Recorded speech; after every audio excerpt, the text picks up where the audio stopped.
Guardians at the Yankees. Of course, the Yankees have put out their roster for the ALDS. Eduardo, DJ LeMahieu was left off. Matt Carpenter is on it. Speak to that move by Aaron Boone and the Yankees, as well as how the Guardians will fare in this one.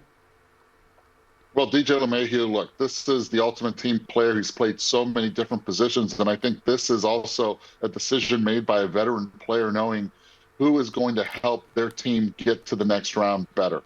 And their decision was Matt Carpenter. DJ LeMahieu's back leg, it's push-off leg. He wasn't really using it. Look, that's what makes him special. He's able to drive the ball all throughout the field. When he tried to do it at the end of the season, it just wasn't there. You could tell he was in pain. You could tell he was trying.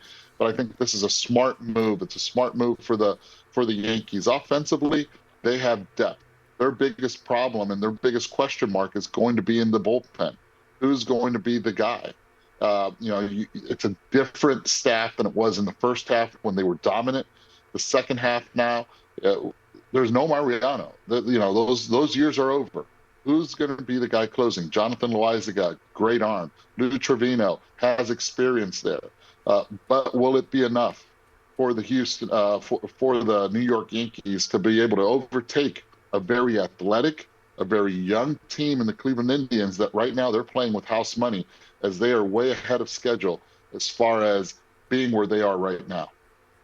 Yeah, and the Cleveland Guardians, Eduardo, are stingy when it comes to pitching. They have some of the best defenders in the league as well. You think about the fact that they allowed just one run over 24 innings in that wild card series. Obviously a series with very little offense, but the pitchers are stingy and the defense behind the pitchers very good. Cal Quantrill going up against Garrett Cole today in Game 1. Finally, the game of the evening, if you will, the second game of the night, the Padres at the Dodgers. The Dodgers have owned the Padres over the course of history and certainly this season, but the Padres are coming in hot, playing great ball at the right time. Yeah, and they're going to need those guys to stay hot. It's, as you say, as I said before, it's Grisham that has to stay hot. He wasn't even a factor offensively all season. The bottom half of the lineup has to show up the same way that they did against the Mets. This is Josh Bell, I think, started it all off with that 2-run home run in Game 1. But what the San Diego Padres have to do is exactly what they did in New York, take the fan base out of it. If you're able to do that early, score early, and at least create doubt, they have a chance. If not, you allow Mookie Betts, you allow Trey Turner, and Freddie Freeman to take over offensively. They have a deep staff as well as far as starting. I love the Kershaw and Urias, Game 1 Urias and Kershaw Game 2.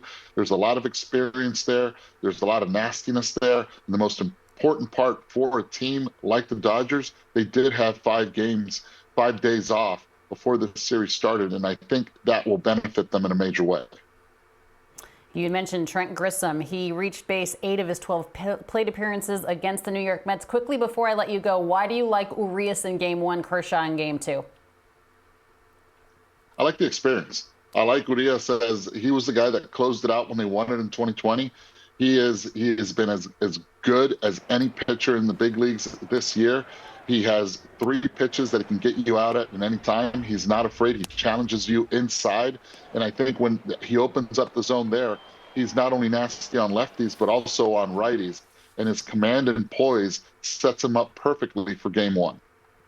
Yeah, left-hander Julio Urias going for his 18th win of the season. He was 17-7. Mike Clevenger, he is the opposition, going for his 8th win, 7-7 on the year. Eduardo Pérez, thank you so much for taking a few moments to be with us. We'll talk to you soon.